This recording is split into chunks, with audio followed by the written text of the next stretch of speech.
Shalom blessed people, apa kabarnya?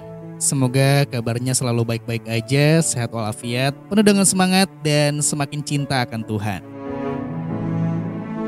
Well, udah lama banget ya, gue gak upload video khususnya untuk konten Daily Bread nih.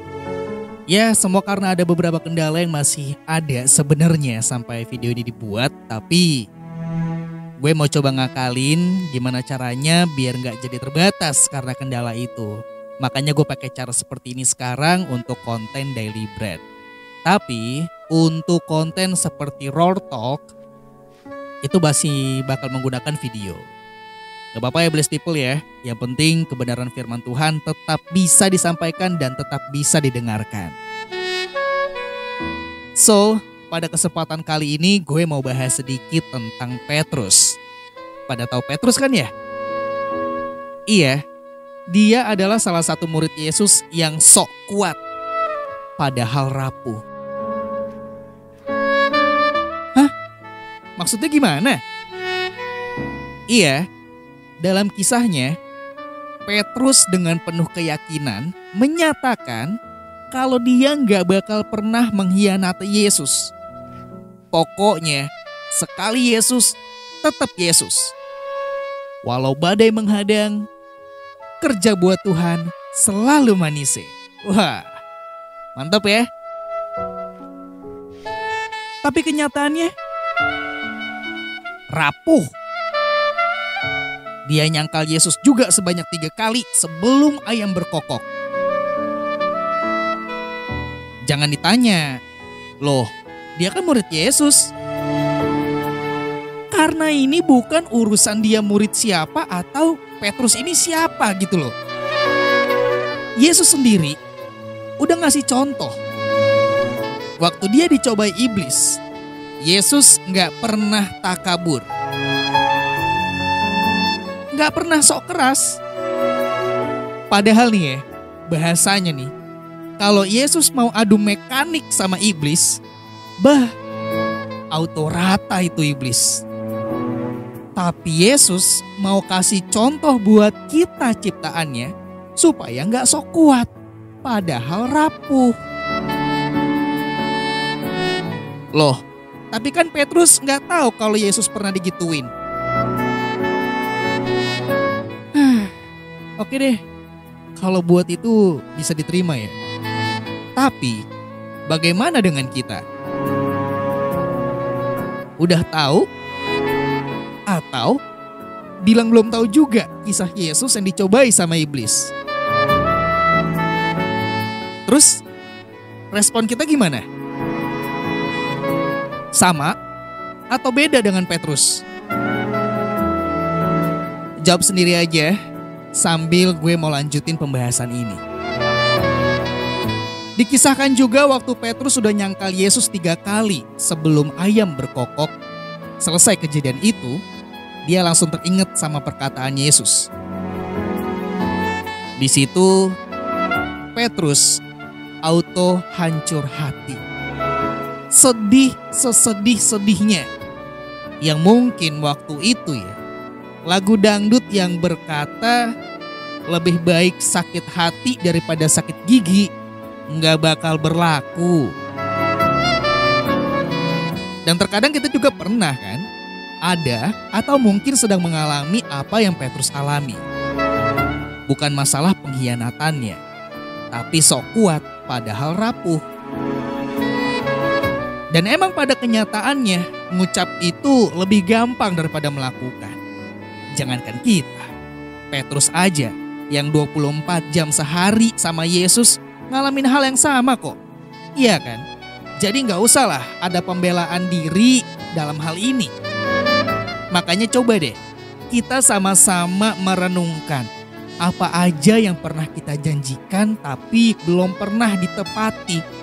Ambil satu langkah untuk menepati aja kayaknya belum pernah. Coba deh kita renungkan. Berapa banyak janji yang udah Yesus tepati dalam hidup kita. Tapi janji kita sama Tuhan satu pun belum ada yang ditepati. Atau mungkin belum semua.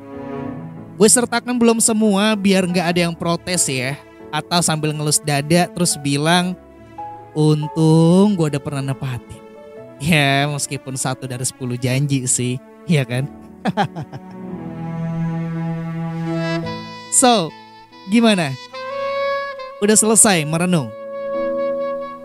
Karena gue mau kasih tahu, umbar janji sama Tuhan, itu artinya kita lagi mempermainkan Tuhan.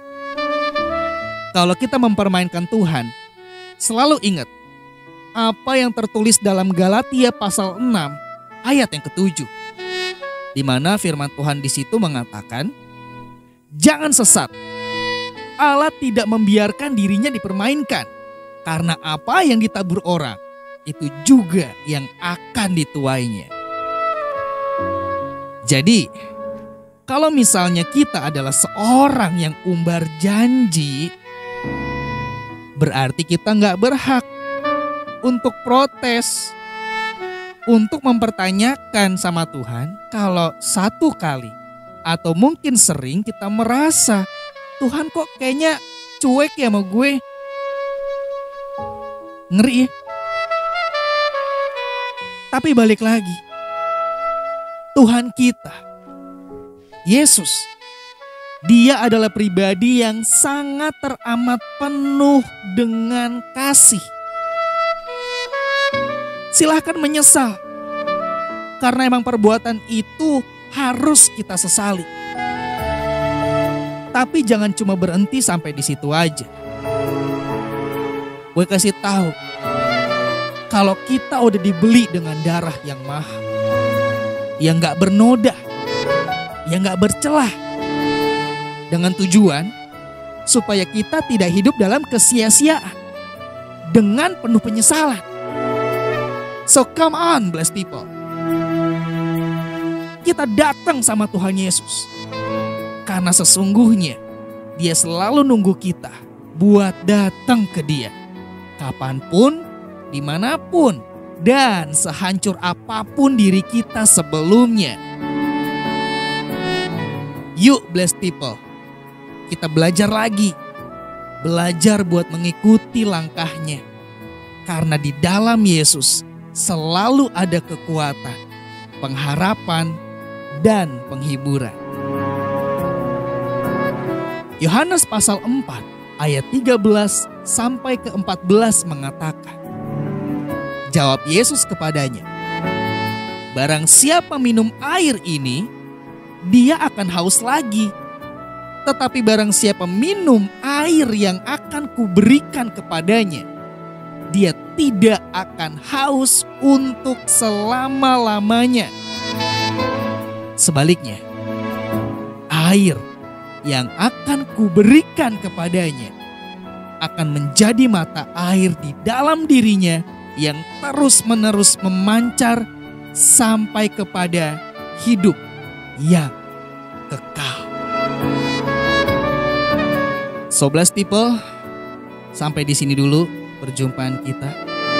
Seperti biasa, jangan lupa di like, share, dan juga subscribe kalau blessed people mendapatkan berkat dari setiap videonya Christian Daily Channel. Jangan lupa juga tulis di kolom komentar buat ide ataupun saran berkaitan dengan konten atau apa yang akan dibahas dalam Daily Bread yang berikutnya. Dan seperti biasa, gue akan mengatakan jangan pernah menyerah, karena menyerah bukanlah sebuah pilihan. So see you and God bless you. And as always, keep the faith.